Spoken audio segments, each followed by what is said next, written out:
Welcome back, everyone. I wanted to show you guys this.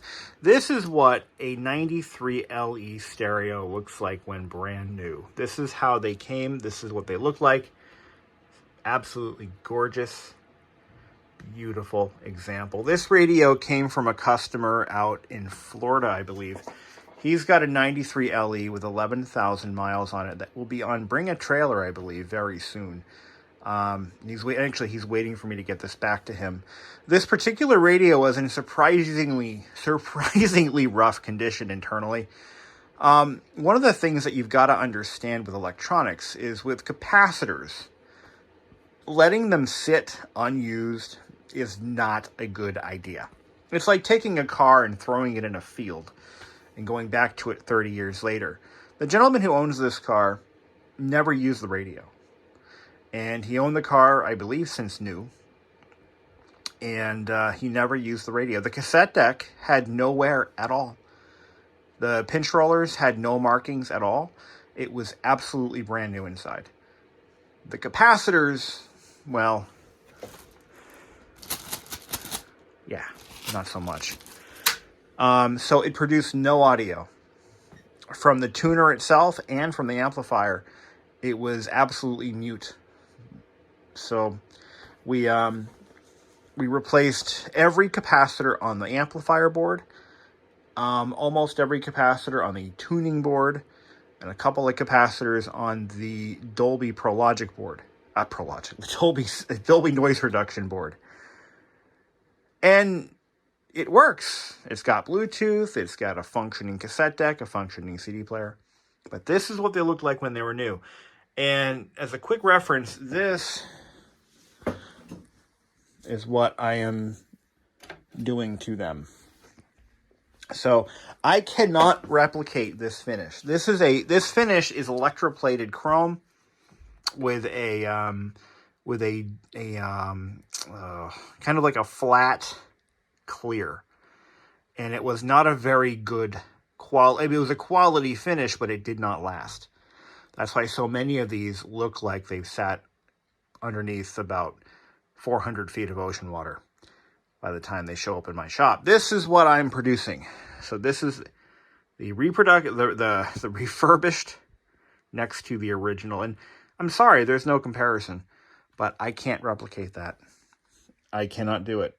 It requires electroplating. It requires silk screening. These are all techniques and technologies that I just don't have access to. So this is what you get if you send me one that's really rough. Doesn't look bad from about 2 feet away. But that's the OG right there. So moving on. This showed up today. This is a 1985 Corolla GT. I think it's a GTR or a GTS. GT something. It's a car that a gentleman out in the West Coast is restoring. And this is why I've got a niche business going here. I can restore these things. So if you're trying to restore a vintage car, 70s, 60s, 80s, 90s, I want your radio and I want to help you out. This belongs to, like I said, a Toyota Corolla GTR. GTS, GTX, GTR, GT something. GTFO? I don't know. So it's got a cassette deck, but this is what's really cool. I've never worked on anything like this. By the way, this is made by Fujitsu 10 Limited. Fujitsu was a big player in the automotive factory audio game. In fact, they were selling them even off the shelf. You could buy a Fujitsu 10 radio aftermarket. The sad thing about this radio is the chrome on the buttons. Again, this electroplated plastic shit doesn't work. It doesn't last. Although this thing is pushing 40 years old, so it's quite impressive when you think of it. But we got to be real careful with these push buttons. What I can do, and I'm going to offer this to the customer, is I can coat this using the same technique that I use on my face plates. I can make them look good again, but I'm going to leave that up to the customer. I've never done this, but what's cool about this radio, this is an analog tuner. Most, I don't want to generalize and say that nobody in Generation Z or even most millennials will ever come across something like this. It's a factory car radio with a mechanical tuner, which is really cool. It's got the push buttons and everything. This is kind of weird because this is like the very dead end of your mechanically tuned factory car radio with built-in cassette. This technology was outdated in 1985. And generally only the cheapest vehicles on the road had mechanical tuners still in them. It's really surprising to see this. But I'm going to show you how these work. So these are actually, believe it or not, these are presets. These are presets. And I'm going to show you how they work. So you select the frequency you want. Let's say we want to do 101.1. So that's a station here. That's broke. 99, 104. The scale is kind of like, what? Let's see. I'll set it right there to that dot, right to that dash right there. Let's see if I can zoom in for you. It's hard to get it without the glare. So I want this preset to be this station. So I'm going to pull this preset out. I'm going to set my station. There it is. I'm going to press it in all the way. Now, let's say I want this one over here. I want 91 whatever. And I want it on this preset. I'm going to pull this one out. Yep, there it is in the position I want. And press it in.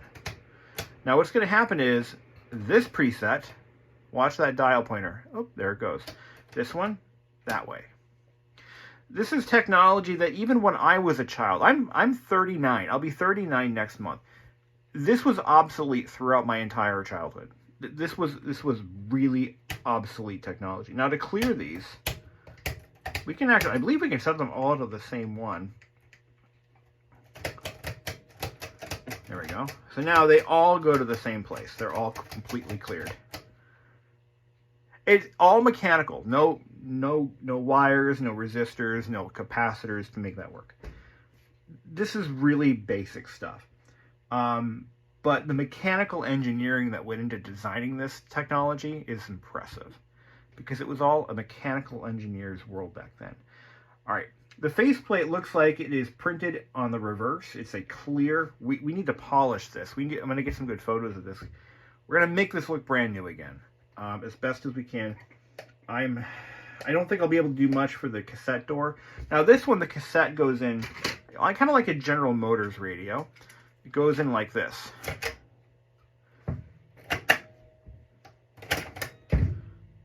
And I don't know, these buttons scare me. They're pushed in, they shouldn't be.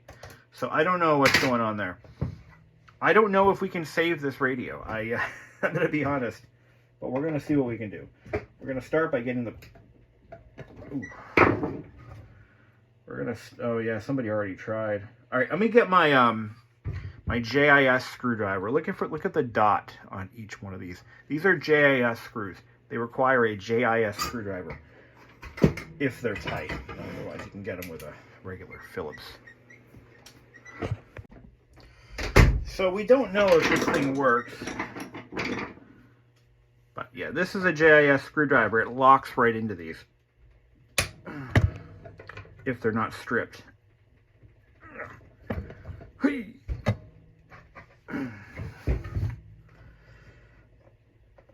Oh my. Ooh, not good. Oh, that could be, I might, yeah. Alright, there's that one. Okay, that one's okay. So what we can do, put a pair of channel locks. Now, if you do this without a JIS screwdriver, what I'm attempting here, you will strip these out. The JIS screwdriver is a slightly different shaped head. It's actually less tapered, I believe. And it is, again, the little punch mark right there, it looks like a singular wireless logo. Yeah, I'm really aging myself right now. Oh boy.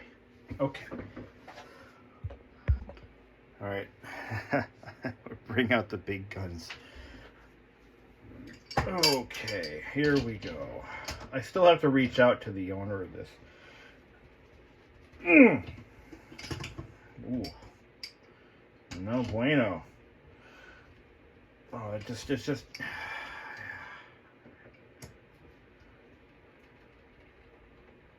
Oh boy, that was tight. I had to actually, I put the screwdriver's life at risk to do that one. Let's pull these screws out. I want to dig into this one and see what we got going on. I do not have a wiring diagram or anything like that for this poor thing, so I have to figure all that out on my own. Looks like it's in two separate halves. They're linked together. So the bottom half is just a cassette deck, and the other half looks like it's got a similar setup to the Pioneers and the Panasonics we're working on here for the Miatas. So there's probably a jumper lead that goes in there if there's no cassette deck. Remember, in 1985, when this guy was, or 84 possibly, when this was made, cassette decks were optional. They were a luxury option. They were an upgrade. And the base model Toyota Corolla GTX Max, or whatever the hell it was, probably didn't come with a cassette deck by default. That was something that the customer had to pay for. So you can tell someone's been in here with the wrong screwdriver.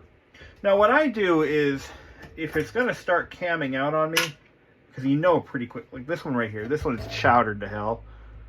This one might be a problem.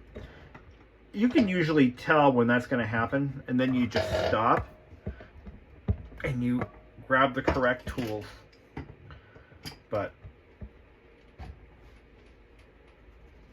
no good. So we're gonna have to leave that there. That's fine. We're gonna have to work around it, and that's okay. All right. So we got two separate units here.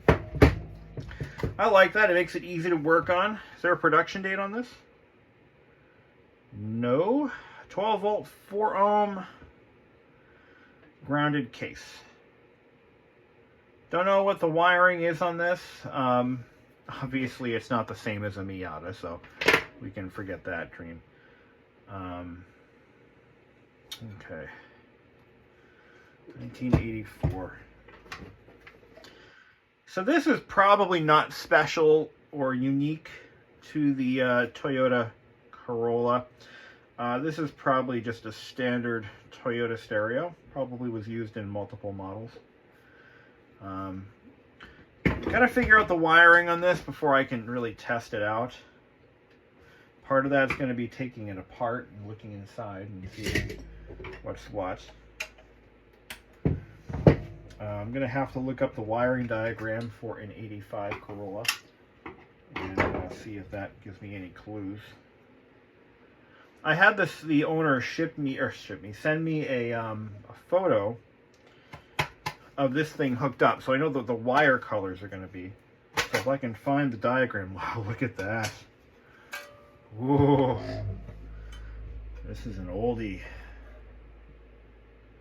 Look at how they used to do things back in the day. Pretty much, you might be shocked, but most of these caps are probably fine. They made them really well back in the day. I gotta figure out what direction we're gonna go with this one. But look at this. The tuning knob is connected to a drive shaft of the universal joint. I mean, look, they just don't engineer things like this anymore. It's just so sweet. That is such a sexy mechanism. It's got an analog, so volume is analog. No rotary encoders here. You can tell because it has a stop in both directions. Hard to work on for sure. It's going to be. Wow. Wow. Okay. We've got to figure out what direction we're going to go with this one. And kind of shoot from there. There's an adjuster right here. It looks like it connects to... What would this trim pot be for? I don't know. I don't know, but it's connected to a shaft that goes to this threaded, looks like a potentiometer or something like that. Don't know what that was for. It's got steel reinforced. I mean, look at the thickness. It's like the thickness of the steel in this radio is astounding. They just don't make things like this anymore. So we know where the ground is. We got to figure out. So there's going to be two positives. One for the battery backup. There's going to be one for the main positive power in. There's going to be one for the lights, possibly, which we're probably on the hook to change those two. I got to get this plate off somehow without damaging anything. That's going to be the challenge of the day. I think I got it. I just needed to tweak it a little bit. Kind of loosen that screw. If I can bend it like that, there we go. There we go. And we can fix the collateral damage later. So we got that off. Okay, good. There we go. Because I need that off so I can get the faceplate out. All right, I got to reach out to the owner, figure out what he wants to do with it. He wants this car to be period correct. He wants it to have Bluetooth as well, I believe. So that's what we're doing here.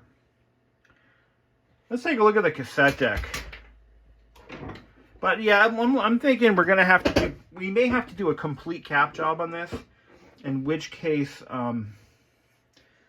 since I don't stock most of these particular caps, I'm gonna have to produce a huge order for Mauser. And this one's going to cost a little extra though, because I'm going to probably have to buy a lot of parts for this guy. And parts that I don't use on other models. So I got to figure that out. I got to figure that part of my business out, because I'm hoping to get more of these, you know, unique bespoke radios like this. But I'm going to rarely get the same models repeatedly. I mean, there's like probably 5 Corolla GT whatevers in the US right now. So, I mean, it's probably not that many, actually. Look at this cassette deck. Oh, what a beauty. What a beauty. Look at that motor. Oh. This has been used. What I'm looking for right now is anything cracked and broken.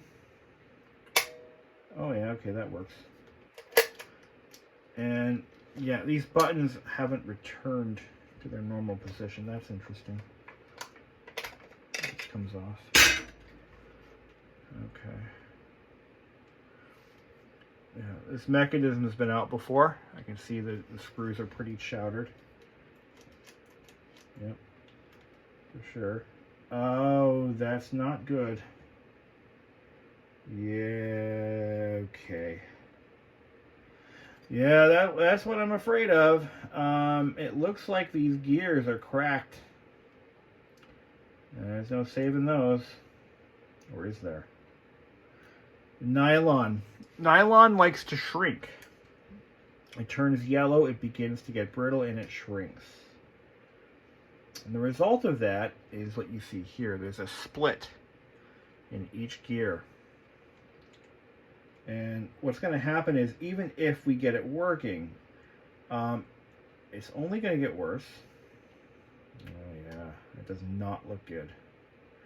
It's going to not only get worse, but it's going to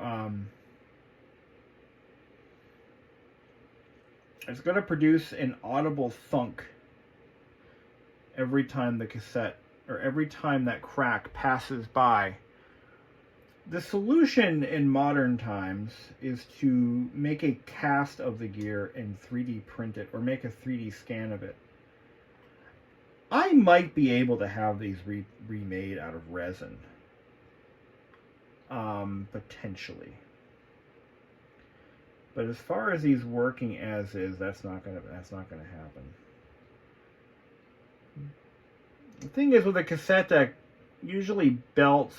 See, even these pinch rollers, these can be remade out of, there's various ways to remake a pinch roller. And these are actually, yeah, they're good and supple. They're not cracking. You can remake those easily. The problem is, things like nylon gears, you just, ew. But again, in modern times, they can be reproduced. But it's going to cost, because I'm going to have to sub that out. I'm going to have to give these to somebody. I know a few people who could remake those gears, and I would have to pay that person to do it, because I don't have the equipment, I don't have the software, I just don't have it. Okay, this project is getting a little bit complex. Looking at another gear inside there. Looks like it's like a kind of like a cam gear or a timing gear, but it's missing about 1/8 of its teeth, but it looks like it's supposed to, so that's fine. Oh boy, what are we getting ourselves into? So the goal was to bring this back to functional state, a functional state. I'm not sure what we're going to be able to do for it. We could probably do something, though. All right, let me get it powered up and see what we got. All right, guys, this is the actual car that it's going into.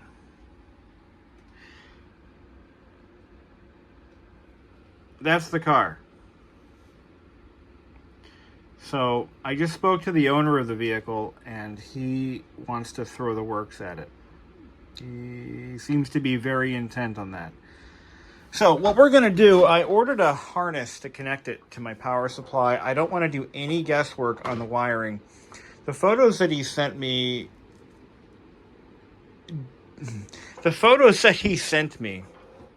of the wiring harness do not match any of the wiring charts for that car. So rather than guess, I am going to just, $10, I found a harness for it. Yeah. So what we're going to do is, and he also wants to, he doesn't care what it takes, he wants that cassette deck to work. Nice. I love it. So we have a challenge. We need to reproduce those gears, but I don't want to dig any further until I'm really into the thick of this. I'm going to have to source out all the caps probably, but before I do that, I want to power it up and see where we're at. We need a starting point. I am concerned about that cassette deck. I don't think it's worth saving. It looks like there's something else broken inside. Oreo, can you give me my chair back? So this car is the real deal. This isn't just some guy who has an old car sitting in his driveway that's rusting and he wants the no. This guy, he's restoring this car to factory condition. Spared no expense, as they might say. And he came to me from he found me from another gentleman that I worked on, who also is an employee or representative or somehow related to Donut Media. So we got to make this guy happy. Not that anything. No. Let me put it this way. What I'm saying is this guy's serious, so we're gonna put in the effort. Not that I wouldn't any otherwise. I just to say that. Anyway, so we got to pull this deck apart, take the cassette deck out of there, and get a good, honest look, because I think there's going to be some other problems with that mechanism, and this is going to cost me a little bit more than I was anticipating, but I want to help this guy out. I want to see this project get done.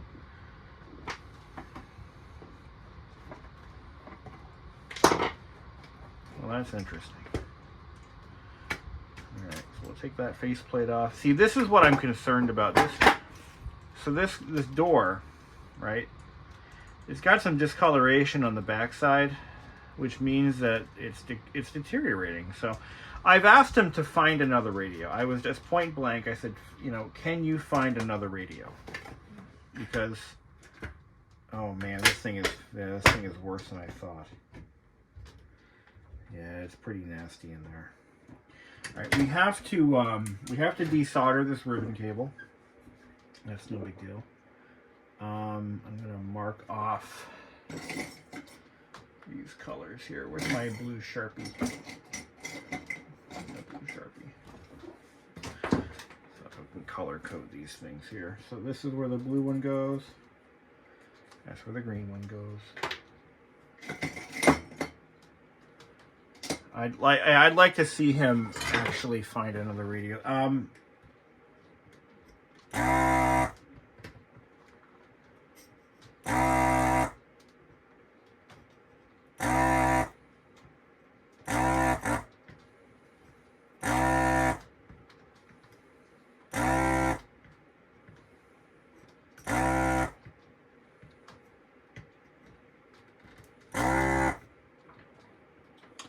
But I suggest, if you want more information on this gentleman's project, you watch that video from Donut, because the car is actually in the video. So that's kind of cool. I'm going to have to watch that later when I have more time.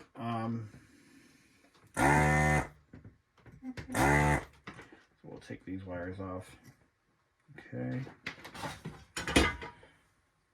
But it looks like we're going to be doing caps on this guy. Possibly all of them. And I'm going to have, yeah, this is going to cost a lot of money. But you know what? I think this gentleman wants to, I think he's willing to put forth the effort. I'm going to talk to him in a bit. I'll send him another message and say, you know, give him a good little update on this thing, because there we go. Let's see what we can do for him. So this does not look good. The belts are actually, ooh, this is good. The belts are actually still good. 40-year-old belts. So we've got a cracked idler here. Got a cracked idler. Okay. Yeah. These belts, they're not good, but they're not gummed up. That's mightily helpful. We've got two cracked idlers. So this one's got a crack in it here. We've got, let's see. Okay, so that was, all right, I get it. So the mechanism was jammed, probably from shipment. Okay, it does work, so everything moves. These gears need to be reproduced. Bottom line. And I'm not really sure what the best way to go about this would be. I know, thankfully, I know a couple of mechanical engineers who would be able to figure this out. I'm going to use my resources, and we're going to try to get these remade. I'm suggesting a resin printer. Let's take one of these apart and get down to the... They're identical, so once we've made one, we've made them all. You can make two of them. I might make a few extras, just in case I get another one. I don't think I will, but I gotta get the locking collar off of that. All right, unless it broke. Yeah, it broke. That's all right. These aren't that hard to come by, so you gotta just kind of work them off. They're meant to be used once, but I've had luck reusing them before, so no big deal. We'll get it sorted out. I don't like these. I really don't like these. Here we go. Come on now. Stay on that trajectory. Get out of that groove. Pliers. The real nerve-wracking thing here is I do not have parts. So I've asked the gentleman who owns this to source me another radio for parts. I am going to need a parts unit for something of this nature. I'm going to need that. So we got that apart. Okay. Now, it stays like that. So here's the problem, see? Here's the problem, see? Where's my parts? Bucket. That goes in there. So this is pressed together as an assembly. I see how they did that. So we need to be able to remove this without making it worse.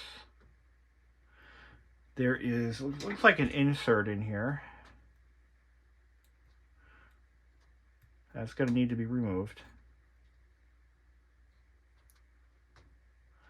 Yeah, I don't know. Looks like it's a hub and it's like a spoked assembly here. And here's the thing. So this is a trigger magnet or a trigger wheel of some kind. We don't want to touch it with metal. This is how it tells. This is actually quite interesting because it actually has, okay, this is not, this is weird. This is not a, how you say, a full logic cassette deck. This cassette deck is almost entirely mechanical. Yet, despite that, it has, I believe to be a Hall sensor to determine tape speed. And what I don't see, okay, there is a servo back there. There's a solenoid. So it's probably part of the auto stop mechanism. It is an auto reverse mechanism. Now the way this mechanism works is rather than, like for example, on the Panasonic radios, the head, on the early ones, the head flips over and the tape changes direction. On this one, you've got two heads in one. For whatever reason, Pioneer, on the Bodysonic era Miata stereos, they used a really weirdly complex mechanism. So instead of making a head with two heads in it, they made a head, it was just a single head that flips. This is a little bit nicer. It just changes direction. But this gear, this is not going to fly. This gear is not going to do the job. So we've got to figure out what the original diameter was. Oh, this is going to be hard. How am I going to do this? I'm going to have to sacrifice. See, that's why I don't want to go any further until I have a parts unit. That's it, bottom line. I'm not going any further until I have a parts unit. Because to get this part isolated, I need to extract this insert and the magnet. Okay?